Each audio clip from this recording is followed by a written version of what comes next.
Aloras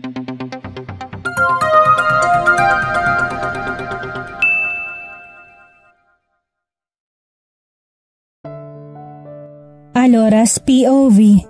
Hindi nagtagal ay umalis na kami dahil hindi pa kami kumakain ng agahan ay huminto muna kami sa isang restaurant. Hindi nakasabay sa amin si Kara dahil nilako lahat ng pinto ng kotse ni Nathaniel. Selfish na kung selfish. I don't share what is mine kahit na kaibigan ko pa yan. Kaya kay Susie siya sumabay. Nang bumaba kami ay masama ang tingin nito sa akin dahil gusto niya sanang sumakay sa kotse ni Nathaniel. But I didn't allow her. Ano siya, sinusuarte? Bumaba na din si Nathaniel at pumunta ito sa akin. Agad nitong inilagay sa bewang kong kamay nito at hinapit ako papalapit dito. Hindi ako nahihiya dahil hindi naman nila alam ang totoo naming edad. Soon, malalaman din ng lahat na akin si Nathaniel. Pumesto kami sa sulok ng restaurant. Ganito kami lagi magkakaibigan dahil marami kami ay pinag-isa na lang namin ang 2 table. Umupo ako, gayon din si Susie at Jen. Lalo na si Kara. Tumaas ang kilay ko na umupo ito sa katabi kay Nathaniel. Binulungan ko si Nathaniel. Dito ka sa kabila ko umupo, sambit ko. Walang tanong-tanong ay lumipat sa kinaupuan ni Nathaniel. Hindi nagtagal ay lumapit sa amin ng waiter. Isa na lang ang in-order namin. Masarap naman ang mga pagkain nila dito. Napasulyap ako kay Kara. Masama na naman ang timpla ng mukha nito. Ngumiti ako sa kanya. Mas lalong nalukot ang mukha nito. Inirapan pa ako. Napatingin ako kay Susie. I know na hindi nila ako susuwayin. They know me. Hindi ako iskandalosa gaya ng iba. Maya-maya ay tumayo si Kara. Napatingin pa ito sa gawin ni Nathaniel. Pero ang katabi ko ay abala sa paghimay ng seafood para sa akin. Excuse me, banyo lang ako. Nilakasan talaga nito ang boses para madinig ni Nathaniel. Ngumisi ako. Tumayo ako para sundan ng babaeng yun. CR lang din ako. Paalam ko sa kanila. Lalagpas na sana ako sa mesa namin. Nang hawakan ni Susie ang braso ko, napatingin ako sa kanya. Umiling-iling ito. Inalis kong kamay nito na nasa braso ko. May pagmamakaawang nakikita ako sa mga mata nito dahil alam din nito kung gaano kaiksi ang pasensya ko. Pag ako nagalit, walang makakapigil sa akin. Hindi ko pinansin si Susie. Sinundan ko pa rin si Kara sa CR. Pumasok ako sa banyo nang walang ingay. Tapos na si Karang gumamit kaya nasa sink na ito at naguhugas. Hindi ito tumitingin sa kung sino ang pumasok. Nagsalita ito. Akala ko hindi mo ako susundan. Sambit nito. Tumaas ang kilay ko. Napatawa ako ng walang tunog. Parang may in-expect ito na ibang tao. Usap tayo, Nathaniel, pagkatapos ko maghugas. Nakapaskil ang ngiti nito sa labi pero nang lumingon nito sa gawi ko ay nawala ngiti nito't nabigla yata to. Ngumisi ako. Akala mo siguro si Nathaniel ang pumasok ano? Ngisi kong muli. Ganyan ka ba kadesperada? Tanong ko dito. Umiwas ito ng tingin sa akin. Ang ayaw ko sa lahat ay ang babaeng desperada. Ang ayaw ko sa lahat ay yung tinatalo ako. Bakit ginagawa mo to, Kara? You know that Nathaniel courted me. Hindi ko nilihim sa inyo, sa'yo, pero bakit? Tanong ko dito. Mahal ko siya, Alora. Minahal ko siya sa maiksing panahong nagkakilala kami. Tumawa ako ng pagak. Mahal mo? Pero hindi ka mahal. No, I feel it. He like me too. Pero nung umiksena ka ulit, hindi na siya nakikipagkita sa akin. Hindi na niya ako pinapansin. Sabi nito sa akin. Umiksena? Are you kidding me? Ilang buwan ko siyang iniwasan. Malapit na mag-1 taon. Pero siyang gumagawa ng paraan na makipaglapit sa akin. Ngayon, sabi mo sa akin na gusto ko nga niya. Ngumisi ako. Or sa madaling salita, nakipaglapit siya sa'yo para lang malaman kung nasaan ako. Nalaki ang mga mata nito at lumamlam. Huwag mong ipilit ang sarili mo sa isang lalaking ayaw sa'yo, Kara. Pagkasabi ko noon na iniwan ko siya sa banyo at nagtungo sa kung saan nakaupo sila Susie ngayon. Agad na palitan ng nababahalang mukha ni Susie nang makita niya akong bumalik galing sa banyo. Kumain ka na, utos nito sa akin. Kinuha kong sugpo at kinain yun. Lumabas naman si Kara mula sa banyo na namumulat na mumugto ang mga mata. Tumaas ang kilay ko. What happened to you, Kara? Tanong ni Giovanni. Ito kasi nakapansin kay Kara na namumula at namumugto ang mga mata. Wala, may naalala lang ako. Tumaas ang kilay ko sa sinabi ni Kara. Nang gumawi ang tingin niya sa akin ay ninisihan ko to. Umiwas na lang ito ng tingin. Akala niya siguro mananalo to sa akin. Samantala, sa banyo nang umalis si Alora ay nangingit-ngit ang kalooban ni Kara. Napaiyak dahil sa galit. Hindi niya isusuko si Nathaniel. Una siyang naging akin, Alora. Kaya hindi ko bibitawan si Nathaniel kahit pa magkasirang pagkakaibigan nating dalawa. Pangako nito sa sarili at may nabuo itong plano. Plano na alam niyang makakagimbal sa aming lahat. Nagpatuloy ang biyahe nila sa kung saan man napunta ang outing nilang ito.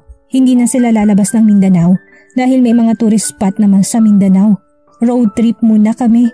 Pag may nagustuhan kaming puntahan ay saka pa kami pupunta doon. Nasa biyahe kami nang may tumatawag sa phone ni Nathaniel. Tumaas ang kilay ko na makita kung sinong tumatawag. Hindi ba talaga nadala ang babaeng yan? Sumunod naman na tumunog ay ang phone ko. Si Susie ang tumatawag sa kanya.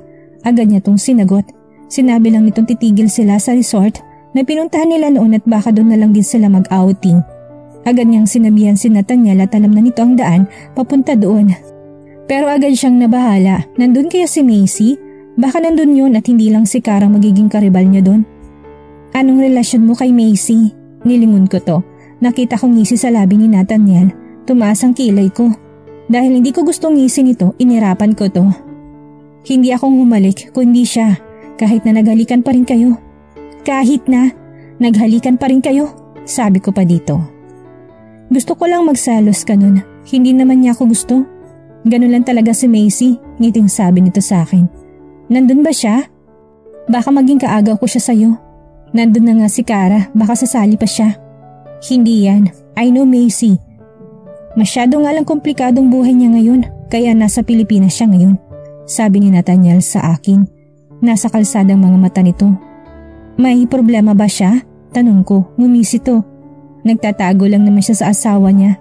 Oh my God! Ano bang totoong pangalan ni Macy? Tanong ko dito. Macy Dion. Alam ng asawa niya kung nasan siya ngayon?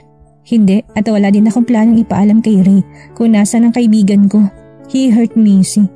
Kaya magdusang lalaking yun. May galit sa boses ni Nathaniel. So he know the husband of Macy?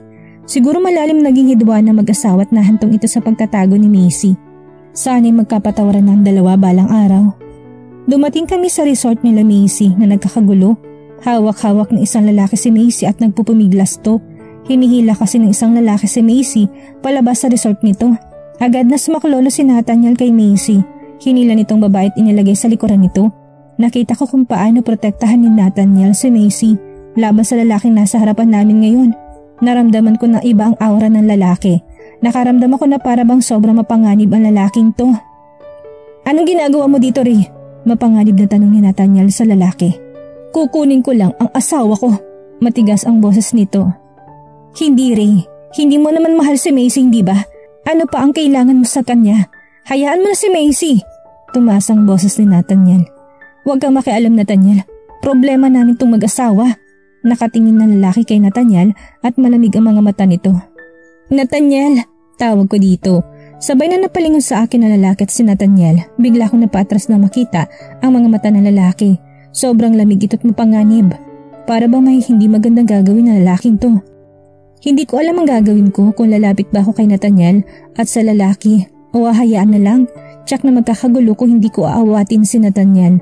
Masyado nadadala si Nathaniel sa bugso ng damdamin nito at alam kong nauubos ng pasensya ng lalaking kaharap. Hayaan mo na si Macy, Ray. Hindi mo naman siya mahal, hindi ba? Tanong ni Nathaniel sa lalaking nagngangalang Ray. Wala ka na dun. Sa mahalong hindi ko si Macy, pag-aari ko siya, Nathaniel. Kaya hayaan mong ayusin ko to. May bahid na galit sa mukha ng lalaki. Tumawa si Nathaniel. Nagpapatawa ka ba? Paano ko hayaan si Macy sa'yo kung puro pasakit lang ang nakukuha niya sa'yo? Lumabas si Macy sa likuran ni Nathaniel at tinarap kay Ray. Ano pa bang kailangan mo, Ray? Tanong ni Macy sa lalaki. Gusto kong ayusin ang gusot sa pagitan natin. Ang kaninang galit na mukha ni Ray ay napalitan ng pagsusumamo. Para bang mahal talaga nito si Macy. Gusto mong ayusin? Para ano? Saktan ako muli? May luhang sumungaw sa mga mata nito na kalaunan ay umagos. Alam mo bang impact ng ginawa mo sa akin? Sobrang sakit. Akala ko talaga totoong pinakita mo sa akin. Pero hindi pala. Umiyak nitong sambit sa lalaki. May hinanakit bawat salita nito. Alam ko masakit ang nangyari sa dalawa pero sana'y maayos agad nila ang gusot kung ano man ang sa kanilang relasyon. Nasa veranda ako ng kwarto ko dito sa resort ni Macy. Hindi ko pa rin makalimutan ang nangyari kanina. Akala ko talaga may gulong mangyayari. Buti na lang ay wala. Umalis na kasi ang lalaki pagkatapos ipagtabuyan ni Macy. Napatingin ako sa dalawang taong nag-uusap kung noon ay nagsaselos ako. Ngayon ay awang nararamdaman ko para kay Macy. Hindi ko man napagdaanan ang napagdaanan nito pero ramdam kong sakit na dinulot ng asawa nito. Niyakap to ni Nathaniel at alam ko pinapagaan itong pakaramdam nito. Pero agad din ako napatayo ng tuwid na umupo si Cara sa tabi ni Nathaniel at nakikipag-usap din kay Macy. Para bang kinocomfort niya ang babae. Lumipat si Nathaniel sa gawin ni Macy para yakapin ang babae. Dahil alam kong umiiyak pa rin ito, pumasok ako sa kwarto at pumunta sa traveling bag ko. Kinuha kong bikini ko na kulay itim. Hindi na ako pumasok sa banyo dahil wala naman ding ibang tao. Kasalukuyan ako naguhubad. Wala ni isang saplot sa aking katawan nang bumukas ang pinto ng aking kwarto at pumasok si Nathaniel. Napatigil ito sa kinatatayuan nito. Tumayo ako at binalandrang hubad kong katawan. Ano pang itatago ko? Nakita at natikman na nito ang lahat sa akin. Lumamlam ang mga mata nito. I know that stares and I see the lust in his eyes. Ngumisi ako. Dahil may kapilyuhan akong naisip, umupo ako sa kama. I crossed my legs and put my hands on bed. Tinukod ko ang aking dalawang kamay sa likuran ko at iniharap sa kanyang aking malulusog na dibdib. Isinara ni Nathaniel ang pinto't nilak yun. Hindi kami magkasama sa isang kwarto pero ewan ko kung bakit nandito to ngayon. This is your way to seduce me? Tanong nito. May ngisi sa labi nito. Umangat ako. Agad kong tinukod sa aking chin ang aking isang kamay. Why? Are you seduced? Tanong ko dito na may pang-aakit na boses. Lumuhod dito sa aking harapan. Get dressed. I don't want to claim you. I am not your boyfriend yet. Pumikit to, tila ba pinipigilan ng sarili. Inalis kong kamay ko sa chin ko, umupo ako ng tuwid at dumapo sa pisngi nitong aking malulusog na dibdib. Napatingin ng wala sa oras sa akin si Nathaniel at walang sabi-sabing inihiga ako sa kama at kinaibabawan. Tinanggal nitong belt and unzip his zipper. No need to foreplay. I want you. Bulong at ungol ni Nathaniel. Mabilis tong gumalaw sa aking ibabaw. Nakaunan ako ngayon sa dibdib ni Nathaniel. Katatapos lang naming mag-isa kanina. Sobrang gigil na gigil ito sa akin. Nilalaro kong hubad nitong katawan. Kailangan ko magpa-check up sa doktor. Sabi ko dito. Bakit? Tanong nito sa akin. Tiningala ko siya. To prevent and avoid unwanted pregnancy. Tahimik to bigla. Ayaw mo magkaanak sa akin? Tanong ni Nathaniel. May himig sa boses nitong pagtatampo. Hindi naman, wag na muna ngayon. Nag-aaral pa ako at gusto kong makatapos ng pag-aaral natin yan. Tiningnan niya ako sa mga mata. Bumaba kasi mga mata nito sa akin. Okay, kung yan ang gusto mo. May bahid sa boses nitong pagtatampo. Umiwas ito ng tingin sa akin. Hinawakan kong pisngi nito at tiniharap sa akin. Hinalikan kong labi nito. Dampi lang naman yun. Gusto ko magkaanak sa'yo. Gusto ko magkapamilya at ikaw ang gusto ko maging ama ng mga anak ko. Pero sa ngayon hindi na muna pwede dahil alam mo naman ang sitwasyon ko, hindi ba? Nag-aaral ako. Gusto ko pa makamit ang pangarap ko. Mahaba akong paliwanag dito. I understand. Okay lang sa akin. Basta ba wag mo lang akong iwan. Ngiting sabit ni Nathaniel sa akin. Oo naman. Niyakap ko siya ng mahigpit. Next month na palang birthday mo. Ano gusto mo, baby ko? Wala naman ako ibang gusto. Nasa akin ang lahat. Sabi ko dito. Hindi pa kompleto. Napatingin ako sa kanya nang wala sa oras. Ano naman ang kulang? Tanong ko dito. Ako. Pagkasabi ito'y agad akong siniil ng halik. Halik na mapusok at mapaghanap. Dahil hapon na ay naisipan kong maligo ng dagat. Kasalukuyan ako lumalangoy at nasa dalampasigan si Nathaniel nakaupo. Pero agad din ako napaahon nang tumabi si Cara dito. Wala talagang kadaladalang babaeng to. I know what she's doing. She's trying to seduce Nathaniel. Talagang gagawin mo lahat to seduce man. Napatingin silang dalawa sa akin. Kinuha kong tuwalya at pinunas ko sa aking katawan. Tumayo si Cara. Hindi ko na kailangang mag-effort to seduce man. Dahil alam kong isang hawak ko lang at sisilaban na sila. Right, Nathaniel? Tanong nito. Napakamot ng ulo si Nathaniel. Tumaas ang kilay ko. Napatawa ko sa sinabi ni Cara. Really? Paano gaganahan sa yung isang lalaki kung ilang ulit siyang nagtampisaw kanina? I crossed my arms sa ibaba ng breast ko. Kaya lalong lumuwa ang malulusog kong dibdib. Nakabikini pa kasi ako at walang damit na nakapatong. May galit sa mukha nito kaya napangisi ako. Paano ba yan, Cara? Alam ko nagingit-ngit ang kalooban mo. Anong akala mo? Pupunta mamaya si Nathaniel sa kwarto mo? Nahihibang ka na? Huwag kang masyadong desperada, hindi bagay sa'yo. Sabi ko sabay talikod sa kanilang dalawa. Ayaw ko makipag-away pero hindi ko kayang nakikitang harap-harapan na inaagaw ang pag-aari ko.